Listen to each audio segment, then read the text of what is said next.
Hello students. कल हमने concept देखा फ्री और बाउंड चार्जेस का। हमने समझा कि फ्री चार्जेस क्या होते हैं, ठीक है। और कंडक्टिंग जो मटेरियल्स होते हैं उनमें जो कंट्रीब्यूशन होता है करंट का वो किसकी वजह से होता है, फ्री चार्जेस की वजह से, ठीक है। फिर हमने देखा कि बाउंड चार्जेस क्या होते हैं। बाउंड चार्जेस वो होते हैं जो दूर जो पास होते हैं किसके, न्यूक्लियस के, तो वो ज़्यादा फोर्स से बंधे हुए होते हैं। और जो इंसुलेटिंग मटेरियल्स होते हैं उनमें करंट ना फ्लो होने का कारण क्या होता है, बाउंड चार्जेस, ठीक है। आज का हमारा टॉपिक है डाइलेक्ट्रिक सब्सटेंस एंड पोलराइजेशन, ठीक है। वेरी इंपॉर्टेंट, पूछा जाता है एग्जाम में। Dielectric substances, substance and polarisation, ठीक है। तो डाइलेक्ट्रिक सब्सटेंसेस एंड पोलराइजेशन में क्या मतलब है। डाइलेक्ट्रिक मैंने आपको बोला था कि जो इंसुलेटिंग मटेरियल्स होते हैं वो डाइलेक्ट्रिक होते हैं, ठीक है। उन्हीं को हम डाइलेक्ट्रिक बोलते हैं। जहाँ हमने इंसुलेटिंग बताया था वहाँ हमने बताया था कि insulating particles are also called dielectric materials, ठीक है। पोलराइजेशन क्या है ना। इन दोनों चीज़ों को लेकर के चलेंगे अपन। सबसे पहले तो हम समझेंगे कि ये जो मैं नाम ले रही हूँ यहाँ पर डाइलेक्ट्रिक सब्सटेंसेस, ये होते क्या है, ठीक है। वो तो ठीक है इंसुलेटिंग होते हैं, लेकिन डाइलेक्ट्रिक सब्सटेंसेस में एक और प्रॉपर्टी होती है, या इंसुलेटिंग सब्सटेंस या डाइलेक्ट्रिक सब्सटेंस में एक और प्रॉपर्टी होती है। वो कौन सी होती है वो आप सुनिए। देखो, हमें पता है कि जो इंसुलेटिंग मटेरियल्स होते हैं वो करंट फ्लो नहीं करते, है ना। करंट फ्लो क्यों नहीं करते, क्योंकि उनमें बाउंड चार्जेस यानी कि न्यूक्लियस के जो पास वाली शेल होती है ये वाली, इसमें इलेक्ट्रॉन्स जो है वो ज़्यादा स्ट्रॉन्ग फोर्स से बाउंड होते हैं। कोई ज़रूरी नहीं है ये वाली शेल हो, इसके बाद जो दूसरी वाली शेल होगी वो भी स्ट्रॉन्ग फोर्स से बंधी हुई होगी। हालांकि इस शेल में जो इलेक्ट्रॉन है इससे इसके कंपैरिजन में कम फोर्स से बंधी होगी इसमें, लेकिन जो बैलेंस शेल है, बाहर वाली शेल है, उससे तो ज़्यादा फोर्स से बंधी हुई होगी, ठीक है। अच्छा। तो होगा क्या कि अगर मैं किसी इंसुलेटिंग मटेरियल को या एक ऐसे मटेरियल को जिसमें करंट फ्लो नहीं हो रहा, ठीक है, मैं कहाँ रख दूँ, इलेक्ट्रिक फील्ड में। सपोज करो कि ये मेरे पास एक शीट है जो कि मेरे पास किसकी है, इंसुलेटिंग मटेरियल्स की है। इंसुलेटिंग का मतलब क्या है कि इसमें सारे के सारे इलेक्ट्रॉन्स जो हैं वो अपनी अपनी कक्षा में बंधे हुए होंगे। अपनी अपनी कक्षा में क्या होंगे, बंधे हुए होंगे, फ्री नहीं होंगे, क्योंकि करंट फ्लो होने का रीज़न क्या होता है, फ्री इलेक्ट्रॉन्स। अब फ्री नहीं है तो इसका मतलब करंट भी फ्लो नहीं करेंगे, ठीक है। लेकिन क्या होता है कि अगर इनको कहाँ रख दिया जाए, एक्सटर्नल इलेक्ट्रिक फील्ड में रख दिया जाए, है ना। मान लो मैंने इसको एक्सटर्नल फील्ड में रख दिया, यहाँ पर फील्ड लगा दिया मैंने, इस पर क्या लगा दिया, एक्सटर्नल इलेक्ट्रिक फील्ड। बाहर से इलेक्ट्रिक फील्ड लगा दिया किस पर, ऐसे मटेरियल्स पर जो करंट फ्लो नहीं करते। तो हमने देखने की कोशिश की कि क्या होता है। तो हमने ये देखा कि जब ऐसे मटेरियल्स पर बाहर से कोई इलेक्ट्रिक फील्ड या एक्सटर्नल इलेक्ट्रिक फील्ड लगाया जाता है तो इनमें करंट तो फ्लो नहीं होता, क्योंकि करंट तो फ्लो हो ही नहीं सकता, क्योंकि इलेक्ट्रॉन्स जो हैं वो सभी बाउंड होंगे। लेकिन बाहर के इलेक्ट्रिक फील्ड की वजह से होता ये है कि ये जो मटेरियल है ये इलेक्ट्रिक फील्ड शो करने लग जाता है। इलेक्ट्रिक फील्ड शो करेगा कौन, ये वाला पर्टिकुलर मटेरियल। तो due to external electric field these material shows electric effect. बात समझ में आ रही है। यानी कि जो डाइलेक्ट्रिक सब्सटेंस होते हैं उनमें फ्री इलेक्ट्रॉन्स तो नहीं होते, लेकिन बाहर से इलेक्ट्रिक फील्ड लगाने पर वो इलेक्ट्रिक फील्ड को शो करते हैं। बात समझ में आ रही है। बाहर से इलेक्ट्रिक फील्ड लगाने पर होता क्या है कि इसमें जो पॉजिटिव चार्ज और नेगेटिव चार्जेस का जो भी अरेंजमेंट है वो रेगुलर हो जाता है। समझ में आ रही है। जैसे भाई ये इलेक्ट्रिक फील्ड शो नहीं कर रहे, इसका मतलब इसमें जो पॉजिटिव चार्ज है वो नेगेटिव चार्ज एक दूसरे के ऊपर है, ठीक है, ये समझ लो आप। या फिर जितना पॉजिटिव है उतना नेगेटिव है, अगर ऊपर भी नहीं है तो जितना पॉजिटिव है उतना ही नेगेटिव है। अब होगा क्या कि इस पॉजिटिव फील्ड की वजह से जो जैसे अब पूरा दिखा देती हूँ मैं, ये प्लस है और यहाँ पे नेगेटिव भी है, ठीक है, ये प्लस है और ये पूरा नेगेटिव भी है। इस तरीके से मान लो अगर 5-10 चार्जेस पॉजिटिव है तो 5-10 चार्जेस नेगेटिव है, तो टोटल चार्ज कितना हो जाएगा, 0 हो जाएगा, ठीक है। अब होगा क्या, इलेक्ट्रिक फील्ड की वजह से क्या होगा कि इस वाली जो ये वाली जो शीट है इसमें से नेगेटिव चार्जेस तो अट्रैक्ट हो जाएंगे पॉजिटिव की तरफ और पॉजिटिव चार्जेस अट्रैक्ट हो जाएंगे नेगेटिव की तरफ। तो यहाँ पे क्या होगा, शीट के अंदर की तरफ यहाँ पे आ जाएगा नेगेटिव चार्ज शीट के अंदर और यहाँ आ जाएगा पॉजिटिव चार्ज। अब देखो ना, ये फील्ड की डायरेक्शन पहले इस इधर से इधर थी, एक्सटर्नल फील्ड की डायरेक्शन, अब इसमें जो फील्ड क्रिएट हो गया उसकी डायरेक्शन इधर से इधर हो गई। मेरी बात समझ में आई आपको। कहने का मतलब ये है कि पहले इस शीट पर इलेक्ट्रिक फील्ड नहीं था, लेकिन बाहर इलेक्ट्रिक फील्ड लगाने की वजह से अब ये शीट क्या शो करने लग गई, इलेक्ट्रिक फील्ड शो करने लग गई। हालांकि करंट अभी भी ये फ्लो नहीं करेगी, लेकिन इसके कुछ एक पार्टिकल्स ऐसे होंगे, ऐसे एग्जैक्टली इस तरीके से तो क्या होता है, अरेंज नहीं होते कि भाई वो करंट फ्लो करने लग जाएगी, लेकिन इलेक्ट्रिक फील्ड को शो करने लग जाएगी। कुछ ऐसे एटम या कुछ ऐसे पार्टिकल्स होंगे जो इस तरीके से अरेंज हो जाएंगे और उसमें भी थोड़ा बहुत इलेक्ट्रिक फील्ड जो है वो क्रिएट हो जाएगा। इस चीज़ को हम क्या कहते हैं, ऐसे जो पार्टिकल्स होते हैं, ऐसे जो शीट्स होती हैं या ऐसे जो मटेरियल्स होते हैं वो क्या कहलाते हैं, डाइलेक्ट्रिक सब्सटेंस। जैसा अब ऐसे कौन कौन से हैं जो ऐसे शो करेंगे, जैसे एबोनाइट एबोनाइट है ना, इसके अलावा पेपर है ना, ऑयल है, ये सारे इसी तरीके की नेचर को शो करेंगे। ज़रूरी नहीं है कि सारे के सारे इंसुलेटिंग मटेरियल्स जो है वो डाइलेक्ट्रिक सब्सटेंस भी होंगे। डाइलेक्ट्रिक सब्सटेंस वो ही होंगे जो इस तरीके की प्रॉपर्टी शो करेंगे कि एक्सटर्नल फील्ड लगाने पर उनके अंदर भी इलेक्ट्रिक फील्ड जो है वो क्रिएट हो जाएगा। तो इसीलिए मैंने सारे इंसुलेटिंग मटेरियल्स नहीं कहे, मैंने कुछ विशेष एग्जाम्पल बताए हैं। जैसे एबोनाइट है वो ऐसी प्रॉपर्टी शो कर देगा, पेपर है या फिर ऑयल है इस तरीके की प्रॉपर्टी क्या है, शो कर देंगे। समझ में आ गए। या इसके अलावा वैक्स जो मोम होता है वो भी इस तरीके की प्रॉपर्टी शो करेगा। तो पहले लिख देते हैं। अब ये जो डाइलेक्ट्रिक सब्सटेंस होते हैं ये भी दो तरीके के होते हैं, पोलर डाइलेक्ट्रिक्स और नॉन पोलर डाइलेक्ट्रिक्स, है ना, ध्रुवीय और अध्रुवीय, उनको पढ़ेंगे अपन। पहले इसके बारे में लिख लेते हैं, ठीक है। हम यहाँ लिखेंगे those substances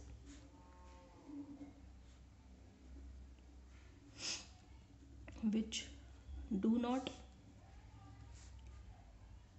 conduct electric current shows electric effect when they are placed in external electric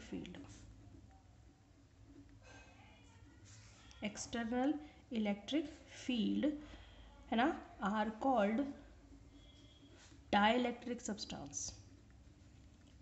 समझ में आई आपको डेफिनेशन, यानी कि वो सब्सटेंस जो करंट फ्लो नहीं करते लेकिन एक्सटर्नल फील्ड लगाने पर वो क्या करते हैं, इलेक्ट्रिक फील्ड शो करते हैं या इलेक्ट्रिक इफेक्ट या विद्युतीय प्रभाव दिखाते हैं, वो क्या कहलाते हैं, डाइलेक्ट्रिक सब्सटेंस कहलाते हैं। फॉर एग्जाम्पल आ जाएंगे इसमें हमारी, जैसे एबोनाइट, पेपर, है ना, वैक्स, ऑयल, बहुत सारे हो सकते हैं एट्सेट्रा। समझ में आ गई। अब ऐसा क्यों होता है इनमें वो अपन देखेंगे आगे, ठीक है। तो बता देती हूँ, थोड़ा सा रीज़न भी बता देती हूँ। In the presence of external electric field the arrangement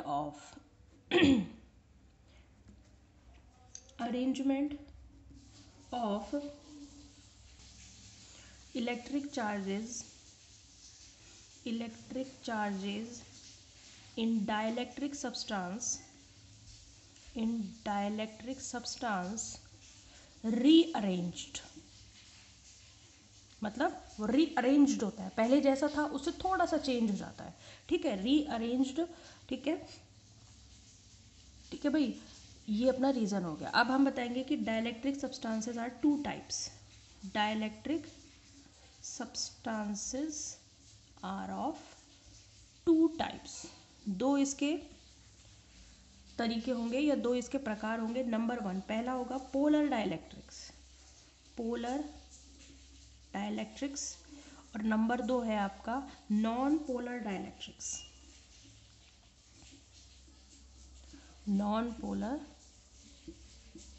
dielectrics, ठीक है, ध्रुवीय और अध्रुवीय। तो हमने क्या समझा कि ऐसे सब्सटेंस जो कि बाहर की तरफ से फील्ड लगाने पर इलेक्ट्रिक फील्ड शो करें वो डाइलेक्ट्रिक सब्सटेंस होता है। एग्जांपल देख लिए, दो तरीके के होते हैं। थोड़ा बहुत हमने रीज़न भी देखा कि क्यों होता है, कि इनमें जो इलेक्ट्रिक चार्जेस का अरेंजमेंट होता है वो रीअरेंज होता है, यानी कि वापस से व्यवस्थित होता है, जिसकी वजह से वो कुछ टाइम के लिए क्या करते हैं, इलेक्ट्रिक फील्ड या इलेक्ट्रिक इफेक्ट शो करते हैं। अगर आप बाहर से इफेक्ट हटा लोगे ना इलेक्ट्रिक फील्ड का तो वो भी खत्म हो जाएगा। समझ में आ गई। तो ये एक तरीके से परमानेंट नहीं होते, ऐसे क्या होते हैं, ये टेम्परेरी होते हैं, ठीक है। चलो अब हम पढ़ते हैं पोलर डाइलेक्ट्रिक्स के बारे में कि पोलर डाइलेक्ट्रिक्स क्या होते हैं। Number 1 polar dielectrics.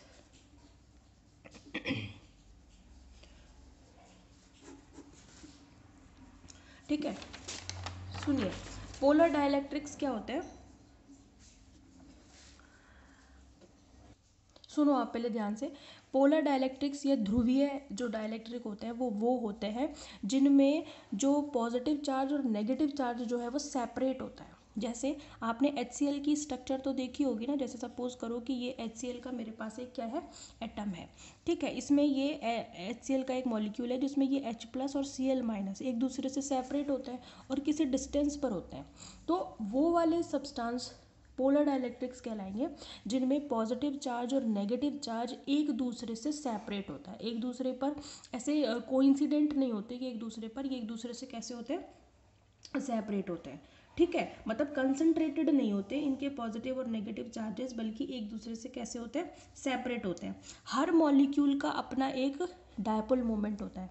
आपको याद हो तो हमने डायपोल मोमेंट वाले सेक्शन में डायपोल मोमेंट पढ़ा था, तो हमने क्या देखा था कि अगर एक दूसरे से विपरीत चार्ज और इक्वल मैग्नीट्यूड के चार्ज एक दूसरे से किसी डिस्टेंस पे होते हैं तो वो डायपोल कहलाते हैं और उनका अपना डायपोल मोमेंट होता है, और डायपोल मोमेंट की डायरेक्शन हमेशा negative charge to positive charge होती है, याद होगा आपको, ठीक है। तो इसमें जो डायपोल मोमेंट की डायरेक्शन है वो कहाँ होगी, नेगेटिव टू पॉजिटिव, यानी कि इस डायरेक्शन में। मतलब ऐसे जो मॉलिक्यूल्स होते हैं उनका नेट परमानेंट डायपोल मोमेंट होता है। अगर जिन पार्टिकल्स का नेट परमानेंट डायपोल मोमेंट होगा वो पोलर डाइलेक्ट्रिक्स की श्रेणी में आएंगे। बात समझ में आ गई, बात समझ में आ गई। अब होता क्या है देखो, जब इन पर इलेक्ट्रिक फील्ड नहीं होता, ठीक है, तब भी इनके पास क्या होता है कि सारे के सारे इलेक्ट्रॉन्स जो होते हैं वो कैसे होते हैं, बिखरे हुए होते हैं। जैसे आप ऐसे समझ सकते हो इसको कि ये हमारे पास एक शीट है पूरी, जिसमें यहाँ पर प्लस है, यहाँ माइनस है, यहाँ पर प्लस है, यहाँ माइनस है, एक यहाँ पर प्लस है, यहाँ माइनस है, एक यहाँ पर प्लस है, यहाँ माइनस है ना। ऐसे इर्रेगुलर वे में फैले हुए होते हैं, ठीक है। प्लस है माइनस है, प्लस है माइनस है, प्लस है माइनस है, टेढ़े मेढ़े होते हैं, ठीक है। तो कोई नेट परमानेंट डायपोल मोमेंट नहीं होता। कब, जब मैंने कोई इलेक्ट्रिक फील्ड नहीं लगाया, तो किसी भी एक डायरेक्शन में नेट परमानेंट डायपोल मोमेंट नहीं होगा। कब, जब इलेक्ट्रिक फील्ड मैं बाहर से नहीं लगाती हूँ। लेकिन जैसे ही मैंने इलेक्ट्रिक फील्ड बाहर से लगाया तो सारे के सारे ये जो इर्रेगुलर फैले हुए थे इधर उधर, वो सारे अलाइन हो जाएंगे एक ही डायरेक्शन में। जैसे माइनस प्लस एकदम व्यवस्थित शेप में आ जाएंगे सारे, माइनस प्लस माइनस प्लस। अब जब सारे माइनस प्लस एकदम व्यवस्थित होंगे, अलाइंड होंगे एक ही डायरेक्शन में, तो उस डायरेक्शन में परमानेंट क्या होगा, डायपोल मोमेंट होगा। समझ में आ रही है, उस डायरेक्शन में नेट, नेट मतलब परिणामी होगा। यहाँ पर भी है डायपोल मोमेंट, लेकिन वो एक दूसरे को कैंसिल कर देता है। जैसे इस डायरेक्शन का डायपोल मोमेंट जो होगा वो इस डायरेक्शन के डायपोल मोमेंट को कैंसिल कर देगा, इस डायरेक्शन का होगा वो दूसरी डायरेक्शन को कैंसिल कर देगा, इस डायरेक्शन का होगा वो इस डायरेक्शन को कैंसिल कर देगा, तो नेट जो है वो जीरो हो जाएगा, ठीक है। तो ये कैसे बिहेव करेंगे कि कोई इलेक्ट्रिक इफेक्ट शो नहीं कर रहे, लेकिन जैसे ही बाहर से इन पर इलेक्ट्रिक फील्ड लगाया जाता है सारे नेगेटिव पॉजिटिव चार्जेस एक ही दिशा में संरेखित या अलाइन हो जाते हैं, जिसकी वजह से नेट परमानेंट डायपोल मोमेंट होता है। समझ में आ रही बात आपको, और समझाऊंगी। पोलर डाइलेक्ट्रिक्स क्या होते हैं पहले आप वो समझिए। पोलर डाइलेक्ट्रिक्स वो होते हैं जिनमें पॉजिटिव आयंस और नेगेटिव आयंस की जो डिस्ट्रीब्यूशन होते हैं वो एक दूसरे पर कंसंट्रेटेड ना होकर के एक दूसरे से सेपरेट होते हैं, वो पोलर डाइलेक्ट्रिक्स कहलाते हैं। और जिनमें नेट परमानेंट डायपोल मोमेंट होता है वो पोलर डाइलेक्ट्रिक्स कहलाते हैं। समझ में आ गए, पहले डिफाइन कर लें तो हम किस तरीके से लिखेंगे, those substances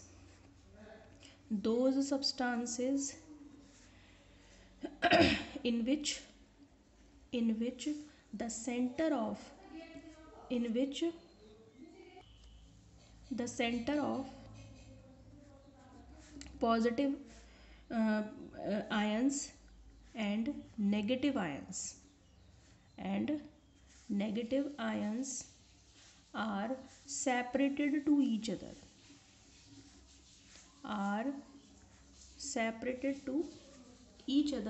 are called polar dielectrics. मतलब जिनमें पॉजिटिव आयंस और नेगेटिव आयंस एक दूसरे से सेपरेटेड होते हैं वो क्या कहलाते हैं, आपके पोलर डाइलेक्ट्रिक्स कहलाते हैं। फिर हम बताएंगे each molecule of polar dielectrics have net permanent dipole moment, have net permanent dipole moment.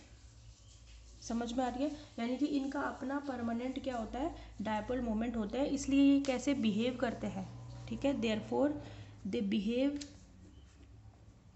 Behave like a electric dipole. हम डायपोल्स पहले पढ़ चुके हैं, डायपोल मोमेंट भी हम लोग पहले पढ़ चुके हैं। समझ में आ रही है? ठीक है। आप जैसे बना सकते हैं, जैसे आपके पास होता है एक HCl का एटम है, ठीक है, HCl का एटम है कोई भी, इस तरीके से ये Cl माइनस है, इधर ये H प्लस है, एक दूसरे से किसी डिस्टेंस पर है, इनका इलेक्ट्रिक डायपोल मोमेंट की डायरेक्शन इस दिशा में होगी, मतलब ये नेट डायपोल मोमेंट होगा, ठीक है। अब जैसे आपने H2O भी देखा होगा, ठीक है, H2O में क्या होता है, दो हाइड्रोजन और एक ऑक्सीजन, तो ये ऊपर ऑक्सीजन लो और नीचे आपके लो हाइड्रोजन, दोबारा बना देती हूँ, ऑक्सीजन हाइड्रोजन एक दूसरे से डिस्टेंस पर होंगे पर्टिकुलर, इनको भी दिखा दो, इनका भी अपना क्या होता है, डायपोल मोमेंट होता है, ये माइनस इसके ऊपर होता है, इसके ऊपर प्लस और इसके ऊपर प्लस होता है। बात समझ में आ रही है आपको? तो डायपोल मोमेंट की डायरेक्शन कैसे होगी, देखो एक डायपोल मोमेंट की डायरेक्शन तो इधर होगी, ये तो होगा P1, है ना, एक डायपोल मोमेंट की डायरेक्शन इस, क्योंकि दो डायपोल दिख रहे हैं ना, एक तो ये है डायपोल और एक ये डायपोल है, ठीक है, ये हो गया P2, और नेट कहाँ होगा, नेट इन दोनों के बीच में होगा, P नेट। समझ में आ रही है? तो नेट डायपोल मोमेंट यहाँ होगा, इसमें तो कोई दिक्कत ही नहीं, एक ही है तो एक ही डायरेक्शन में नेट डायपोल मोमेंट होगा। समझ में आ गई? तो ये क्या कहलाते हैं, पोलर डायलेक्ट्रिक्स कहलाते हैं। नॉन पोलर क्या होता है, नॉन पोलर वो होते हैं जिनमें कि दोनों एक दूसरे से कैसे होते हैं, कंसंट्रेटेड होंगे, पॉजिटिव और नेगेटिव आयंस जो होंगे वो एक दूसरे पर कैसे होंगे, कोइंसाइड होंगे, कंसंट्रेटेड होंगे। ये अंतर है पोलर डायलेक्ट्रिक्स में और नॉन पोलर डायलेक्ट्रिक्स में। समझ में आ गई बात आपको? ठीक है। रीज़न अपन इसका जो है कल लिखेंगे कि ऐसा क्यों होता है कि जब इलेक्ट्रिक फील्ड नहीं लगा होता तब तो ये इलेक्ट्रिक फील्ड शो नहीं करते, लेकिन इलेक्ट्रिक फील्ड जैसे ही लगाते हैं तो इलेक्ट्रिक फील्ड क्यों शो करते हैं या इलेक्ट्रिक इफेक्ट क्यों शो करते हैं। समझ में आ गई? उसको रीज़न अपन लिखेंगे नेक्स्ट वीडियो में। Okay, thank you.